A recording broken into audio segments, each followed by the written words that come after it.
Lígia de Carvalho, que vai nos falar sobre a oração. Bom dia a todos. Bom dia. Primeiramente, muito obrigada pelo convite. Ficamos muito felizes de poder estar aqui com vocês todos. Então, o nosso tema... Onde que está o controlezinho? Só para me situar aqui. Ah, achei aqui, fechadinho. Então, o nosso tema de hoje é oração. Só um minutinho. Tem que ligar ele? Desculpa, viu, gente? Um pequeno atraso aqui. Eu apertei aqui, mas... Ah, é do ladinho. Obrigada. Então, vamos lá. A oração. E de primeira fase, parece um tema bem simples e bem fácil. Mas sem pedir que todos levantem a mão, pensem e reflitam se vocês se sentiriam confortáveis de vir fazer o que nossa amiga acabou de fazer, a oração em público. Quantas pessoas ficam atemorizadas? Se a gente pede, começa a suar frio, perde a noção do sentido, fica com medo. Só que é uma coisa simples e a gente vê que é um convívio tão básico com o nosso Pai. Então hoje nós vamos conversar justamente sobre isso, porque realmente a oração é uma coisa que não tem mistério. E contando a sabor de minhas próprias palavras, talvez muitos já conheçam a história do Zé. E eu acho que a história do Zé, ela dá uma simbologia bem básica dessa presença, dessa relação da oração. Então, Zé, ele era um homem muito simples, sem uma cultura educacional formal, agricultor, que morava numa cidade bem pequenininha. E todo dia de manhã ele ia trabalhar caminhando, ele parava na frente da igreja. Bom dia, Jesus, aqui é o Zé. E trabalhava o dia inteiro. No fim da tarde, ele voltava para casa, ele parava na frente da igreja. Boa noite, Jesus, aqui é o Zé. E ele ia e vinha. Até que um dia ele se acidentou e foi para o hospital e teve que permanecer lá por alguns dias. E o Zé era aquele amor de pessoa, não reclamava de nada, não exigia nada, sempre tinha um sorriso, uma palavra simpática para as enfermeiras. Mas elas se estranhavam porque ele, apesar de uma pessoa tão simpática e boazinha, nunca ninguém vinha visitá-lo. Aí um dia a enfermeira, que tinha uma cadeira que estava sempre ao lado da cama dele, sempre lá vazia, ninguém visitava, ela foi pegar a cadeira e o Zé falou assim, ai, por favor, se você puder, deixa a cadeira aí, porque eu recebo um visitante e ele precisa de um lugar para se sentar. E a enfermeira pensou assim, mas espera aí, nunca ninguém vem. Falou assim, Zé, mas quem que vem visitar você? Ah, minha amiga, Jesus. Todo dia de manhã ele vem. Bom dia, Zé. Aqui é Jesus. E toda noite, antes de dormir, ele me visita. Boa noite, Zé. Aqui é Jesus. Então, veja que isso expressa a simplicidade da oração que nos conecta à divindade superior. Muitas vezes nós pensamos que são as palavras bonitas, a cadência da voz, a complexidade das frases, todas aquelas outras coisas que dão uma aparência exterior, mas não necessariamente garantiza uma vivência interior. E a oração, se eu acertar o botão, o que é a oração? O que é a prece? Ela é um ato de adoração. Orar a Deus é pensar nele, é aproximar-se dele, é pôr-se em comunhão com ele. É isso. Não precisamos de frases específicas, não precisamos de posição específica e muito menos de lugar específico. Podemos orar a qualquer momento, em qualquer lugar, de qualquer forma. Porque é simplesmente esse ato de pensarmos e nos aproximarmos dele. É através dessa oração, desse pensamento, que a gente se conecta. É que nem o carregador. A gente pensa hoje no celular, é uma loucura, né? Até no Shoprite você vai e tem self-charging station. Você bota em qualquer canto, você vai carregando o celular. No carro, no avião, no aeroporto, na rua. Virou uma coisa de todo quanto é lugar.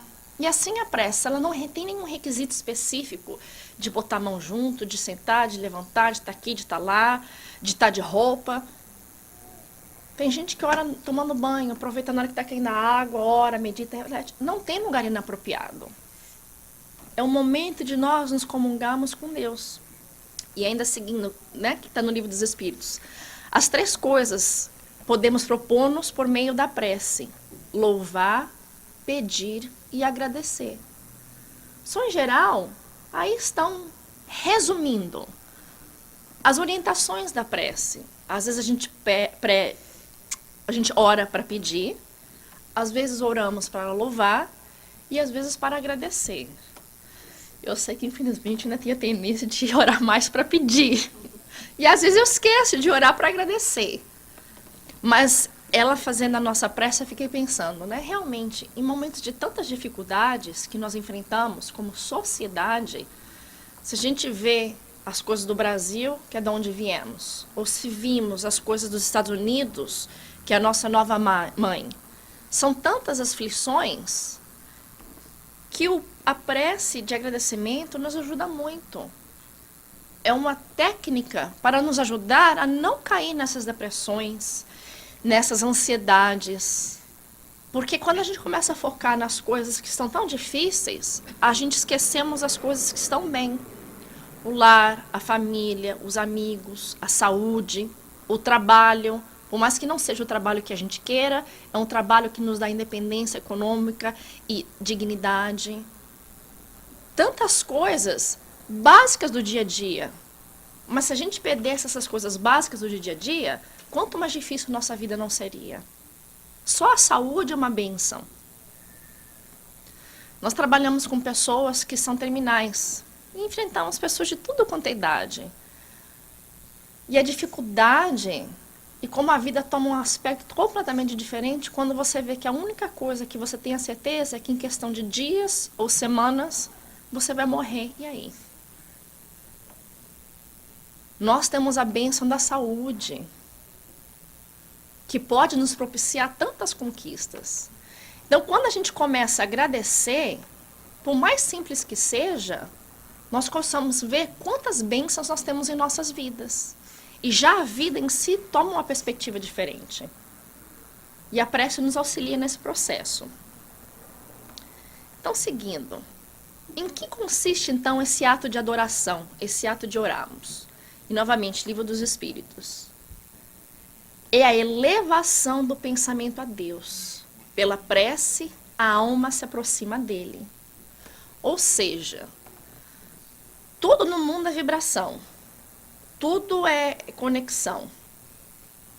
Deus é o Ser Supremo, a inteligência plena. Ele, obviamente, está num estado bem diferente do nosso.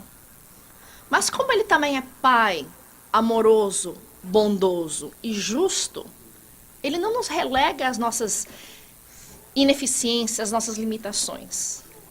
Então, quando nós buscamos, né, quando nós elevamos o nosso pensamento, ele encontra o meio de se fazer presente em nossas vidas. Seja a presença divina diretamente, seja através das intervenções dos bons espíritos, seja através do nosso anjo de guarda. Então, ele está sempre acessível. Mas precisamos nós buscar. É que nem o nosso anjo de guarda. Ele está ali do nosso lado a todo momento. Só que se eu não quero escutá-lo, ele fica por perto. Mas ele deixa nós à mercê de nossa vontade. O momento que eu reconheço a necessidade de uma ajuda, e eu peço por essa ajuda, de imediato ele retorna. Porque ele não é que nem a gente. Ah, ela não quis me escutar, agora tem problema, ela que se vire. Às vezes a gente fala isso, né? É para uma amiga, para uma irmã. Olha, eu te falei, você não quis me escutar, então agora dá seu jeito. Eles não fazem isso conosco. Eles ficam felizes quando nós nos encontramos na posição da busca de um melhoramento no acerto. Então a prece, quando a gente sai daquela sintonia inferior, quando a gente sai daquele pessimismo e tenta buscar algo mais elevado, o perdão, a tolerância, a compreensão, todos aqueles sentimentos, a paciência, aqueles sentimentos que muitas vezes são difíceis de nós encontrarmos dentro de nós, quando enfrentamos certas situações, é o momento que aí a gente consegue fazer uma conexão.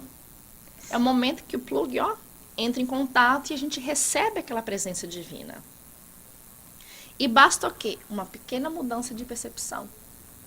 Para aqueles que leram ou assistiram o filme do André Luiz, O Nosso Lar, mostra lá que aqueles anos, foram anos no umbral, naquela dificuldade, naquele processo. No momento que ele resolveu fazer a prece, que ele lembrou das preces que a mãe havia ensinado, e que ele pensou em Deus e resolveu fazer uma tentativa de uma oração, foi o momento que ele foi auxiliado. Só que mostra que durante todos aqueles anos, eles estavam sempre ali, cuidando, orando, a mãe dele procurando intervenções no plano espiritual, mas precisava de despertamento pessoal. E no momento que ele lembrou daquela prece infantil e olhou um pouquinho para o alto, ele recebeu o auxílio. E isso é importante, porque nós passamos por dificuldades. E quando a dificuldade é do outro, a nossa mente é bem mais clara e nós conseguimos melhor visualizar opções. Quando a dificuldade é nossa, parece que a gente não enxerga opção nenhuma, não tem nem janela e nem porta, não tem nada. Mas quando nós oramos, encontramos o auxílio. E segue. Resultado de um sentimento inato, uma lei da natureza. Então, novamente, esse processo de nos conectarmos a Deus através da oração é inato, é natural, é parte do mecanismo da criação, é parte da nossa constituição como espíritos eternos. É uma lei da natureza. Então, novamente, independente de onde, como ou quando, nós temos essa aptidão. Vai de nós lembrarmos e usufruirmos dela, utilizarmos esse recurso. Né? Então, os 3 aspectos, como nós falamos, deixa eu ver se aqui volta rapidinho, né? Então, ó, louvar, pedir e agradecer. Então, adoração. O processo de adorar, que é o processo de o de pedir, né? Eu falei, vamos começar pelo pedir, porque é o que eu conheço melhor. Como eu disse, pedir é muito fácil, a gente vive pedindo. Mas é importante que nós tenhamos o discernimento na hora de pedir. Porque o pedir, o processo de pedir, é direito que todos nós temos. Como filhos de Deus, todos nós temos o direito de dirigir ao Pai e fazer um pedido a Ele. Só que, lembrando que nesse pedir, que igual àquela frase, ajuda-te que o céu te ajudará, a resposta nem sempre é exatamente aquela que a gente pensa que precisa. Aí está a distinção. Às vezes a gente pede que o problema desapareça, quando na verdade nós precisamos pedir resignação e resistência para resolver o problema. Às vezes nós queremos que a enfermidade se cure. E o que nós precisamos é de tolerância para submetermos às leis divinas, de confiança. Então, dessa forma, o pedir nós temos o direito. A questão de nossa vida é sabermos o que é que nós devemos pedir. Essa busca incessante de colocarmos em prática o nosso livre-arbítrio, mas de uma forma evoluída e não estimulada pelo nosso primitivismo, pelas nossas tendências inferiores. Como eu disse, eu muitas vezes peço que o problema desapareça, que o outro mude, que o outro deixe de fazer. Quando, na verdade, a diferença vai fazer quando a diferença for interior. Porque se o outro muda ou não, se o outro deixa de fazer ou não, eu não tenho controle sobre o outro. Mas eu tenho um controle sobre mim. E aí que está a grande chave da solução que o Espiritismo nos traz, que é o processo da reforma íntima. Então nós temos que, nesse pedir, buscar que a vontade divina seja feita. E que nesse processo, que eu desenvolva aquelas qualidades superiores que o momento me está apresentando. Porque é confuso. Muitas vezes a gente não sabe exatamente o que pedir. Então, que a gente peça o quê? Deus, me dê forças para entender as suas leis. Me dê resignação e resistência para me manter no caminho do bem. Me dê fé para que eu não desista e não caia nas minhas inferioridades. Esse é o tipo de pedir. E me lembra de Francisco de Assis, que tem uma passagem que fala assim, que ele estava enfrentando um momento muito difícil de sua vida. E ele diz na prece, ele fala assim, Senhor, eu sei que existem outras pessoas com problemas muito mais difíceis que os meus. Mas, Senhor, esses são os meus problemas. Porque por mais difícil que o problema de vocês sejam, são de vocês. O problema mais difícil de eu lidar são os meus, porque esses são os que eu vivencio no meu dia a dia. E se nós soubermos utilizar os nossos problemas para desenvolver o quê? A empatia, a compreensão, a tolerância, a falta, a ausência da crítica ou do julgamento, às vezes é o que nós precisamos enfrentar para nos tornarmos pessoas melhores. Então fala assim, aquele que pede a Deus o perdão de suas faltas, não o obtém senão mudando de conduta. Livro dos Espíritos, questão 661. Ou seja, Deus ele vai sempre nos apresentar situações para o nosso crescimento. Às vezes as situações são situações felizes. Às vezes são situações difíceis, que não tem que ser necessariamente tristes. No Espiritismo, às vezes a gente tem a tendência de simplificar e aos extremos. Ou é tudo muito bom, ou é tudo muito ruim. E nem sempre é assim. Ter uma criança com deficiência física ou emocional não é uma punição, não é uma expiação. É uma trajetória difícil, com certeza, mas não significa que não pode ser uma trajetória feliz. Ter um problema de saúde que nos limita ou que nos põe impedimentos, novamente, não tem que ser necessariamente uma coisa infeliz, uma desgraça em nossa vida. Ela pode ser justamente o recurso que vai nos estimular o quê? A desenvolver a criatividade para descobrir como superar ou compensar por aquela deficiência. Ou, às vezes, vai ser a maneira de desenvolver em nós a determinação para que eu não desista, para que eu sempre corra atrás, para que eu vá para frente.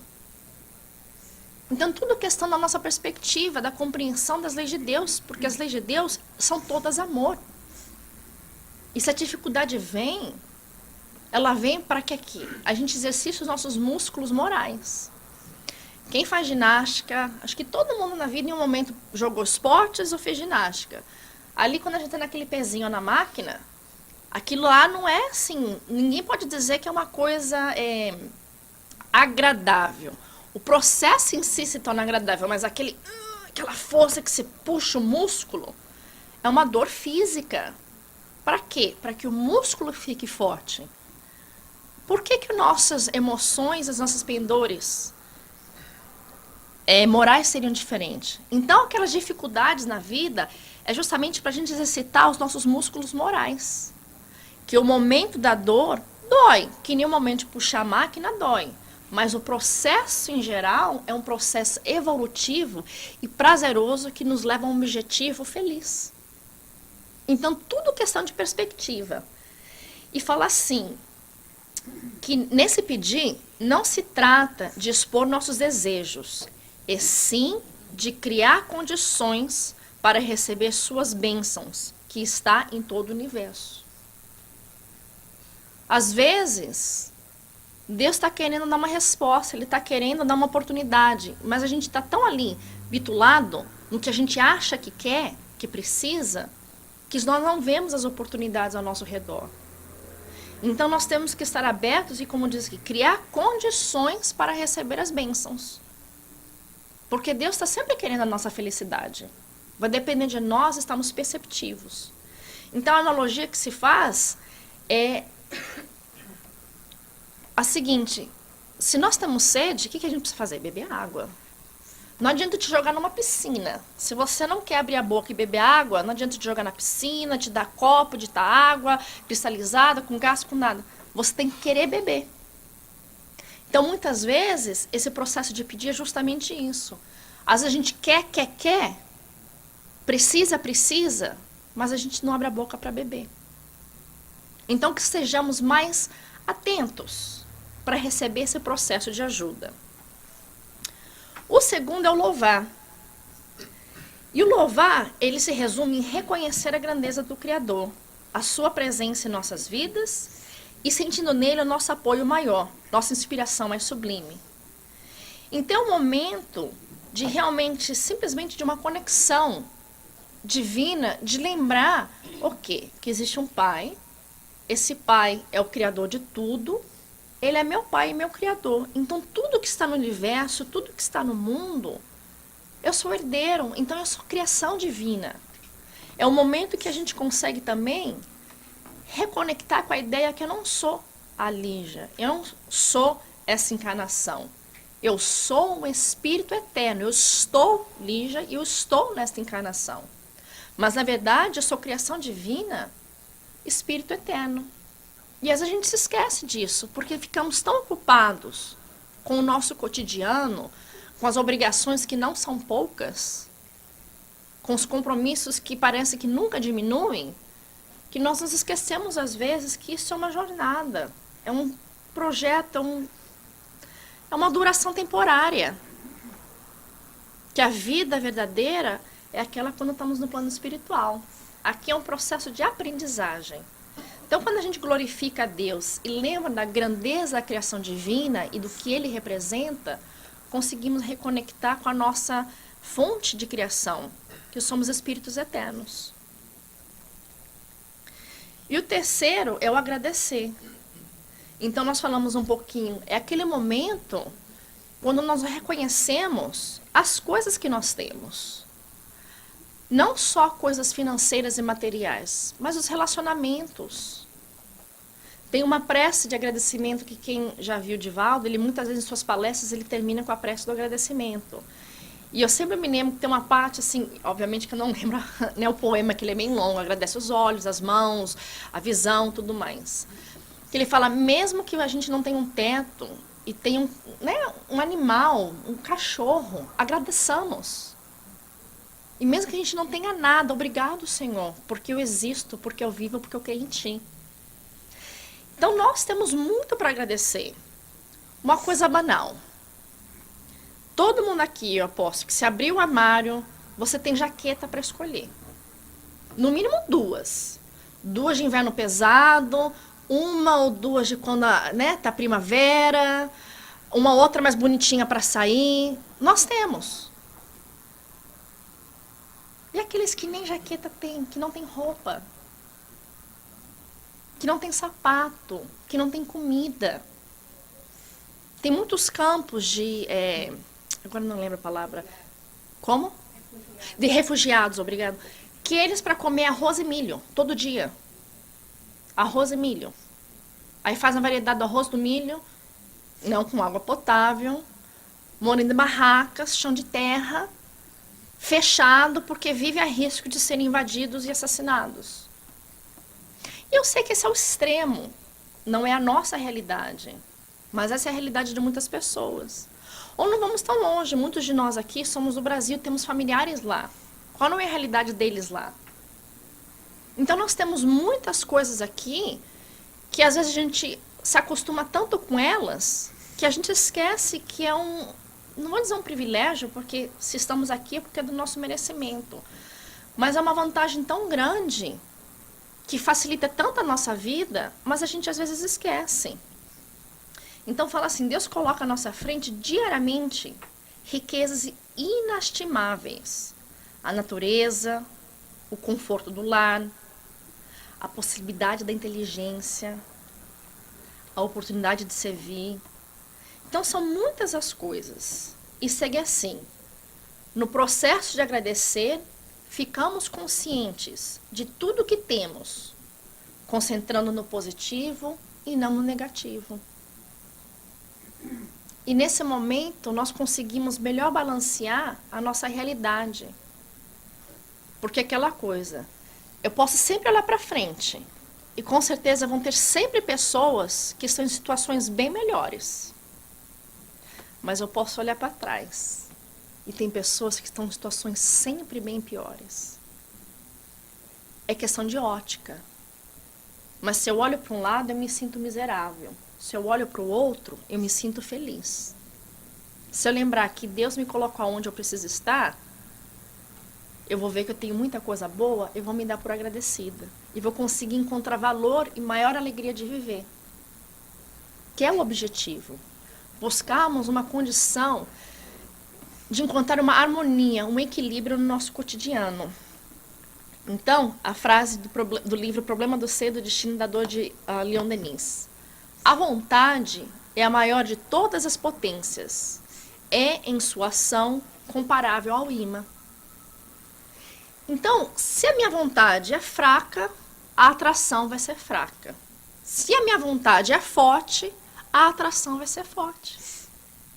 E aí, novamente, que voltamos ao papel do nosso anjo guardião. Ele está ali.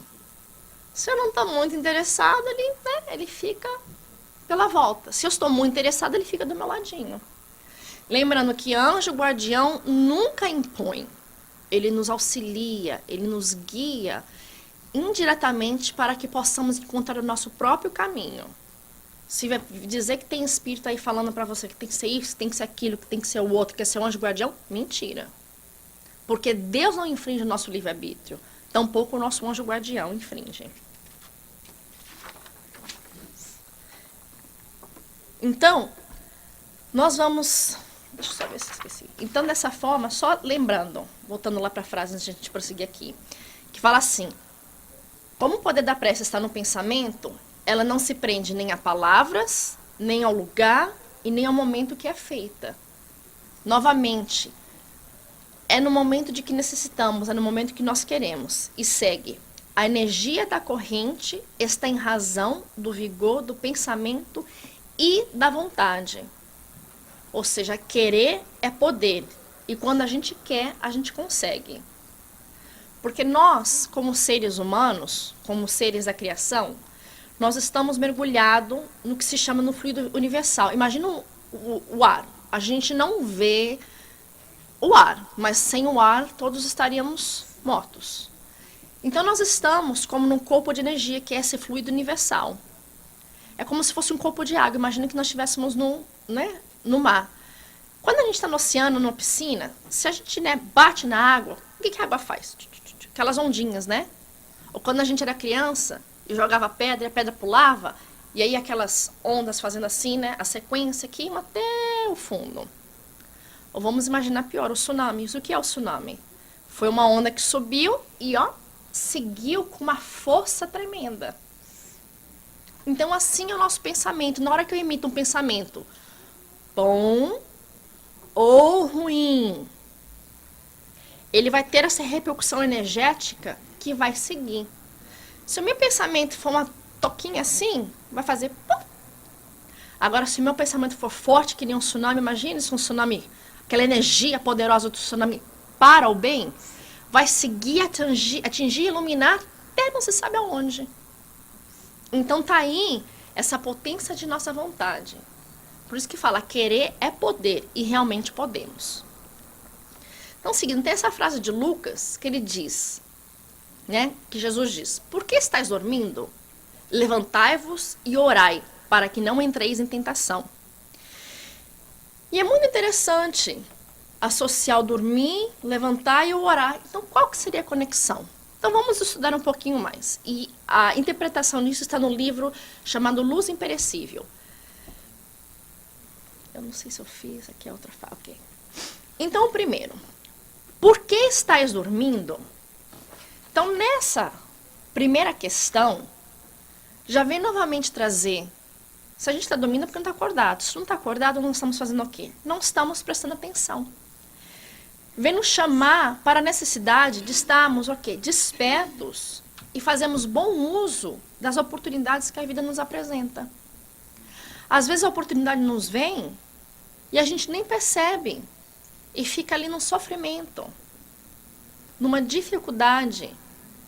Seja porque um romance amoroso encerrou e fomos deixados, seja porque um amigo não quer mais ser nosso amigo, e a gente se prende àquela situação, àquela tristeza, e às vezes perde a oportunidade de encontrar outros relacionamentos, outras amizades de relevância, de importância na nossa vida. Às vezes perde um trabalho, a gente fica naquela tristeza, naquele sofrimento, quando às vezes tem uma outra oportunidade ali à frente que a gente não prestou atenção. Então essa frase, por que estás dormindo, vem nos chamar a atenção ao quê? De quando a indiferença, ou a desatenção, ou a invigilância nos visita. E esses são estados que a gente está constantemente, né, naquele entra e sai. A gente tenta não ficar invigilante, tenta não ficar indiferente, mas vai e volta. Então vem aqui novamente o chamamento que nós temos que orar e vigiar, ou seja, estamos num estado constante de busca, de aprendizado, de tirar vantagem no sentido de utilizar as oportunidades que a vida nos apresenta. Só que não adianta só despertar, né? Levantai-vos. Ou seja, nós precisamos fazer por onde? Nós precisamos colocar em ação. Nós precisamos colocar o esforço. Porque só querer, só despertar, não basta. Temos que sair atrás e buscar. Então, dessa forma, nós precisamos estar o quê? Atentos às convocações do dia a dia, às nossas responsabilidades. Só que essa responsabilidade e essa busca do dia a dia fala assim, não é nos aprisionarmos aos interesses pessoais e do reconforto transitório. E por quê? Porque se a gente pensa, são 7 dias da semana, 5 dias a gente trabalha, 2 dias sobram para descanso, né? Ou seja, todo o sistema cultural, ele está orientado a quê? A busca do financeiro, o profissional para o sustento físico, pagar as contas, que é tudo normal. Só que, lembrando que o objetivo de nossa vida não é o profissional, não é a conquista material. Isso faz parte. Como precisamos comer, precisamos dormir, precisamos de muitas coisas. Precisamos do conforto físico, da saúde. Mas o objetivo de toda a reencarnação é o quê? O crescimento espiritual. Alguns encontram pelo caminho da vida material mais fácil, outros têm um caminho da vida material mais difícil. Isso são todas experiências diversificadas. Mas, independente, o objetivo é essa busca íntima do crescimento interior. Então, ele fala aqui, o levantai-vos, não é só o fato de levantar e trabalhar e correr atrás na vida, mas levantar esse discernimento para que lembremos, eu sou espírito eterno e o meu objetivo é esse crescimento como espírito eterno. Porque tudo que eu faço, que eu conquisto nessa encarnação de material, ele fica depois para trás. O que não fica é o meu crescimento espiritual e intelectual. Então, vem nos trazendo novamente a isso. Levantar e ver a nossa volta, lembrar o que somos e para que viemos nesse mundo. E o último, orai para que não entreis em tentação. E eu gosto muito dessa palavra, entrar, não entreis. Mostrando, quando a gente pensa na palavra entrar, é aquela coisa. Aqui o centro tem uma porta. Você entra se você quer, se você não quer, você não entra. E também a porta tem que estar aberta, porque se ela estiver trancada, não tem como você entrar. Você arromba. Aí, arrombar, você realmente quis entrar.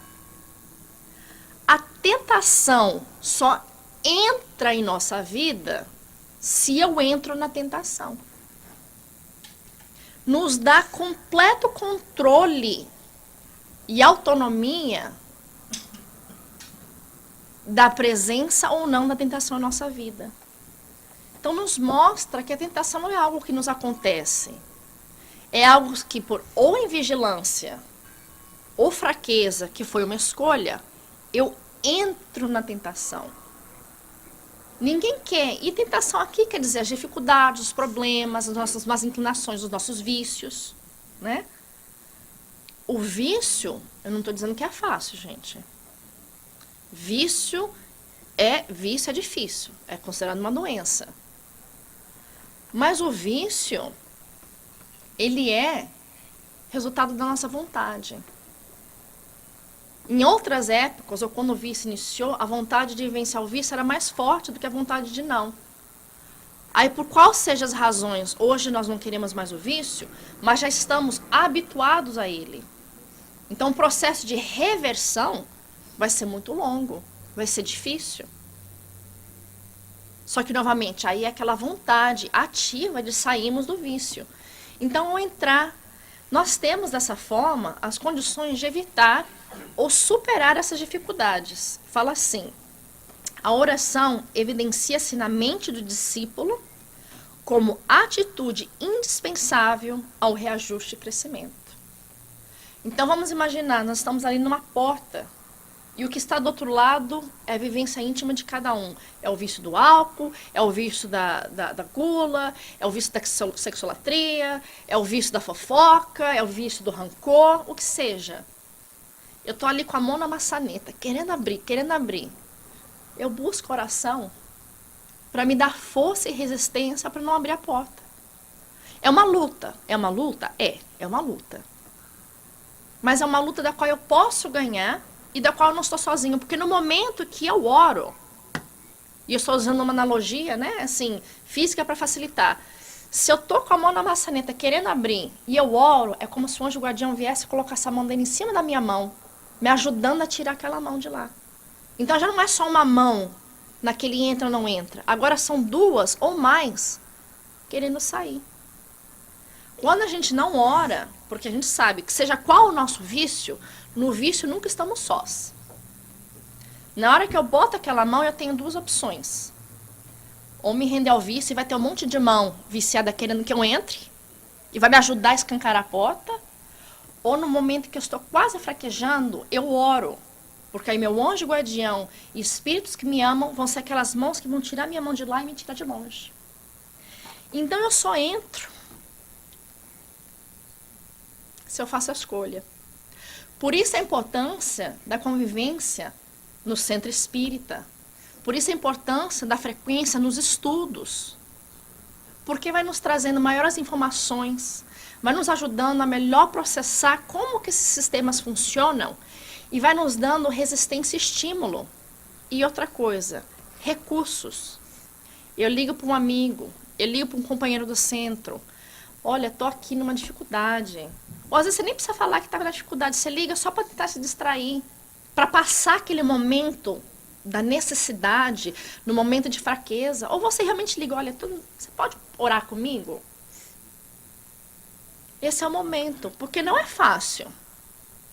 Mas a prece, ela realmente, ela tem um poder, e fala assim, a fórmula preventiva preceituada por Jesus é inequívoca e imperativa. Orai. Então veja o poder da oração, que ela nos permite a superação de todas as dificuldades. And I apologize for those that are English speaking. I have a little poem. I don't know if André is going to be able to translate, but it's in Portuguese. So if you guys lose it in translation, I apologize. E chama assim, a lição da cancela. E eu que não sou da fazenda não sabia o que era cancela. Então, para aqueles que também não são, é uma porteira rural. Sabe quando a gente vê onde tem os bois, os animais, tem aquela porteira, então é a cancela. Eu não sou da... Eu tinha que procurar, né? O senhor dicionário me ajudou. Enquanto brincava Alberto junto aos bancos do portal, o touro bravio e forte avançou para o quintal. O pequeno quis correr, tentando defesa incerta, mas o touro atravessara a grande cancela aberta. Canteiros e vasos lindos, floridos e bem cuidados, no curso de alguns momentos, jaziam espatifados. Alberto não resistiu ver a sanha do animal, e em pranto de desespero busca a saia maternal. Dona Gertrudes, porém, que via aflito o jardim, num gesto de proteção, toma o filho e lhe diz assim: vês, Alberto, as nossas flores, tombando desprotegidas, sob os olhos temos hoje o quadro de nossas vidas. Recorda, filho, que o touro, em força desesperada, penetrou-nos o jardim pela porta descuidada. Notaste nesse desastre a lição que é forte e bela? O touro nunca entraria se guardasses a cancela. E ao passo que o pequenino ouvia com atenção, a mãezinha concluía a doce observação. Quem deseja conservar as luzes do sentimento necessita resguardar as portas do pensamento. Em nossa estrada, meu filho, há monstros destruidores. Defendamos a cancela que protege as nossas flores. João de Deus. Então, a nossa vida íntima é um jardim de potencialidade que nos permite o acesso a tudo de mais belo e divino da criação. Mas se nós não protegemos a nossa cancela, ela vai ser atingida pelos monstros, como a prece falou, da ansiedade, do medo, do desânimo. Mas se protegemos a cancela, vamos dar espaço para que as flores da esperança, da fé, da amizade cresça dentro de nós, nos dando uma vida florida, uma vida mais feliz. Não é que a gente não vê o touro lá fora, mas a nossa vida íntima é uma vida de mais equilíbrio e de felicidade. E seguindo. E Pedro e João subiam juntos ao templo à hora da oração, que é do mesmo livro Luz Imperecível. Então, novamente, é importante nós vemos as palavras escolhidas por Jesus, porque elas não foram palavras a revelias, foram palavras selecionadas porque elas trazem uma ideia, uma imagem a nós. E estava ali, subiam. Então, Pedro e João subiam juntos. Ele podia ter falado Pedro sozinho, João sozinho. Mas ele coloca não só o subir, mas subir juntos. Ou seja, mostrando que a jornada, ela é individual, é minha, a minha é minha. Mas ela não tem que ser solitária. Se a gente for ler, estudar a doutrina, a gente vai ver a lei de sociedade que nos mostra que o convívio ele tem que ser social, e quanto mais social, melhor para o nosso crescimento. Por isso falamos da importância do centro espírita, do convívio familiar, do convívio em amigos. E fala ainda mais que o obstáculo e desafio do caminho são os meios sacrificiais da escalada. Subir nunca é fácil. Qualquer um que tem que subir escada é mais difícil que descer. Pode tentar. Se você não lembra, vai sempre que não subiu, sobe uma escada e tenta descer. Então a subida é esse processo de botarmos, é a analogia que nos traz o esforço de tentarmos nos elevar, nos melhorar, superar as nossas deficiências. Então, o subir é justamente isso. E subir aonde? Ao templo. Então, o templo ele quer trazer o quê? Local de reunião, oração. Geralmente era algum local de relevância, de uma posição mais elevada. Nos mostrando, então, que nós temos que buscar também esse convívio, esse espaço que vai nos permitir um convívio mais salutar. E que escalando essa jornada a esse templo de oração, nós estamos procurando os propósitos reais de elevação. Então fala assim, que é o chamamento à elevação das nossas vibrações. Lembra que falamos que Deus está lá no alto, nós estamos mais aqui, Deus desce um pouquinho e a gente sobe. Então ele nos elevar, e não elevar fisicamente, não é nos elevar em questão de categoria social, é nos elevar em questão de espiritualidade interior, de quem eu sou como espírito eterno. E tem vários templos, não é só o templo religioso. Fala que tem o templo de pedra, que são os templos religiosos, os padrões religiosos. No nosso caso, o centro espírita. Mas existe o templo do lar, que o templo do lar é o mais complexo e mais complicado, mas é onde as mais significativas lições e tarefas de educação, de autoeducação, não é educação de filhos, porque nem todo lar tem filhos, mas naquele convívio próximo. Quem tem um parceiro ou uma parceira ou já teve, a gente sabe que intimidade é uma coisa incrível, que é aquela coisa que só um e o outro sabe, que quase ninguém... Então a gente fica naquela intimidade, naquele aspecto mais verdadeiro de quem somos. E aí que a gente, se bate, se arrasta, se ajuda. Então lá realmente Ele é o educandário maior para todos. Por isso que ele é sempre feito com tantas, não dificuldades na questão de dramas e problemas e tristezas, mas por isso que ele é tão exigente e trabalhoso. Temos o lar, o templo, do corpo. E quantos de nós nos esquece? O corpo, ele é nos oferecido como morada do espírito. É a nossa casa material. E muitas vezes a gente toma tão mal cuidado. Eu sei que eu tomo, às vezes eu abuso tanto. Excesso de cafeína, excesso de açúcar, excesso de um monte de coisa. Às vezes falta alimentação saudável, falta nutriente. E nosso corpo é uma máquina. Ele é um templo divino. E às vezes a gente se esquece disso.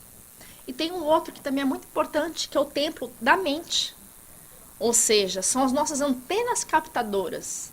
Aonde que eu estou focando na minha antena? Quais as informações que eu estou buscando? Gente, não tem nada errado em assistir filme, em lazer, em assistir televisão, em ter um dia de não fazer nada e ficar olhando para o teto. Não tem nada de errado, o espiritismo não proíbe nada. A problemática é se a gente só faz isso. Tem gente que não vive sem uma novela. Nem toda novela traz mensagem positiva. Mas você quer assistir uma novelinha? Ok, mas não seja a novela a sua única fonte de uma atividade intelectual. Leia um bom livro, assista um bom filme, um documentário. Faz uma coisa que vai lhe trazer algo superior. E eu sei que às vezes exige esforço. Porque para mim mesmo é muito mais fácil assistir um filme, né? Aqueles romancinhos bobo que eu pessoalmente adoro. Não me traz muito. Mas assim, me traz às vezes um conforto emocional. Eu sei, ai, que bonitinho. E às vezes assistir um documentário, eu tenho que ficar lá, prestando atenção. Aí às vezes eu tô com sono. Mas é importante, novamente, a disciplina de tratarmos bem. É como essa casa espírita. Se a gente não limpar essas persianas, passar esse aspirador, tirar os lixos, vai começando a ficar um ambiente desagradável, um ambiente pestilento. Assim também é o nosso corpo e a nossa mente. Então, a gente tem alegria, a gente assistir um filme ótimo, mas se a gente não fizer as outras coisas, que vai trazer um ambiente saudável, um ambiente equilibrado, se torna um ambiente pestilento. Aí nós nos sentimos assim. Por isso a importância de todos esses aspectos. E ele finaliza a interpretação disso, que fala a hora da oração. E é muito interessante os espíritos evoluídos, eles falam assim, que tudo tem seu tempo. E para nós associamos, às vezes, a oração com um tempo específico. A gente ora no início das reuniões, atividades espíritas, oramos no fim. Fala, ore de manhã, ou ore à noite, ore quando você está doente. E o que eles dizem é que, para nós, no momento, a oração ela é muitas vezes vinculada a horas determinadas do hoje. Mas um dia ela será vinculada espontaneamente num constante estado de oração. Vai ser um estado de... Não é que a gente chamaria de um estado de êxtase hoje, porque a gente não consegue viver naquele momento. Eu espero, ou imagino que a maioria de nós já tivemos um momento que a gente, ou depois de uma palestra, ou depois de um passe, ou no momento de catarse de alguma experiência da vida, que a gente se sentiu num estado assim divino, mas aquele estado nem sempre perdura. Esse estado divino é o estado de constante oração quando a gente se evolui. E é o que a gente almeja. Mas, para trazer um pouco de alegria, tem uma historinha muito engraçada que se chama Gestão por Resultado. Então, conta que viviam dois homens numa mesma cidade com o mesmo nome. Ambos se chamavam Joaquim. Só que um era sacerdote e o outro era um taxista. E por mais coincidência da vida, ambos desencarnaram no mesmo dia. Aí estão os dois lá no céu, na linha para São Pedro, né? E bem próximo um do outro. Aí São Pedro pergunta, qual o seu nome? Joaquim. O sacerdote? Não, sou taxista. Ah, o taxista? Muito bom. Você ganhou entrada no paraíso. Está aqui o seu roupão de fios de ouro. E ele entra. Aí passa mais duas pessoas, chega o outro. Seu nome? Sou Joaquim. O sacerdote? Sim, sou sacerdote. Ah, muito bom. Ganhaste o seu espaço no céu. Aqui está a sua roupa de linho. Aí o sacerdote virou assim, não, tem algum engano. Eu sou o sacerdote, vê aí, Joaquim, sacerdote. Sim, Joaquim, sacerdote, roupa de linho. Mas como pode ser, ele questiona. O outro Joaquim é da minha cidade, eu conheço ele. Ele era um louco, desvairado na direção, subia na rua, vivia atropelando as pessoas, vira e mexe tinha acidente, não tinha multa que dava jeito nele. Ele vivia assustando todo mundo. Agora eu era um sacerdote. Eu preguei na tribuna por mais de 70 anos. Como é que eu tenho uma roupa de linho e ele tem uma roupa de fios de ouro? Aí São Pedro falou para ele, é que aqui a gente tem um sistema assim diferenciado. É tudo por resultados. Enquanto Joaquim, o taxista, dirigia, todo mundo ficava apavorado e saía orando. Enquanto você pregava, todo mundo dormia no fundo do púlpito. Então, gestão por resultados. Novamente, não é o status, não é a posição social, não é o nosso título, não é o acesso financeiro, não é os anos de serviço que vai fazer a diferença. Porque às vezes as pessoas, né, a gente imagina Divaldo, realmente Divaldo, né? Mas, novamente, para Deus, não é o comparativo. Ah, Divaldo fez muito, eu não fiz nada, então Divaldo vai estar bem melhor do que eu. Vai ser o quanto eu melhorei em relação a quem eu era. Essa é a diferença. Não é eu me comparar com o próximo, é eu me comparar a mim mesmo. Quando eu iniciei nessa jornada, qual que era a minha bagagem reencarnatória? Quando eu encerrar essa jornada, qual que é o meu crescimento espiritual? É isso que Deus quer. Ele não vai querer saber dos outros. Então, que nós possamos lembrar... Isso daí... eu falei sem mostrar, me desculpa. Que a prece, ela rasga uma vereda fluídica pela qual sobem as almas humanas e baixam as almas superiores, de tal modo que uma íntima comunhão se estabelece entre umas e outras. E o espírito do homem seja iluminado e fortalecido pelas centelhas e energias expendidas das celestiais esferas. A espiritualidade superior está sempre acessível e à distância do nosso alcance. Se nós colocarmos isso em prática, buscando nela essa conexão, esse contato, encontraremos o caminho. E para finalizar, uma pequena poesia. And I'm sorry, once again, apologizing to the American speakers. Que chama assim: Ilha da Paz.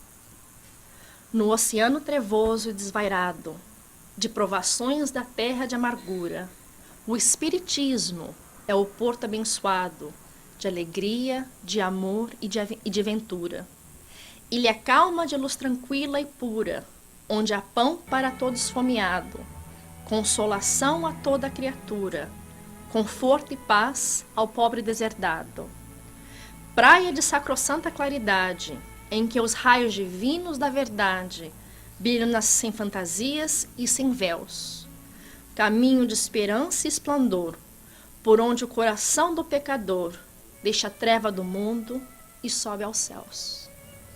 Que possamos deixar as trevas do mundo, mesmo que por momentos pequenos, e encontrarmos nos céus, em sintonia com a divindade superior, através da oração, que é recurso infalível de todos os momentos de nossa vida, aproximando-nos de Deus e dos bons espíritos, para o nosso aconchego, lembrando que nunca estamos sós se estamos em oração.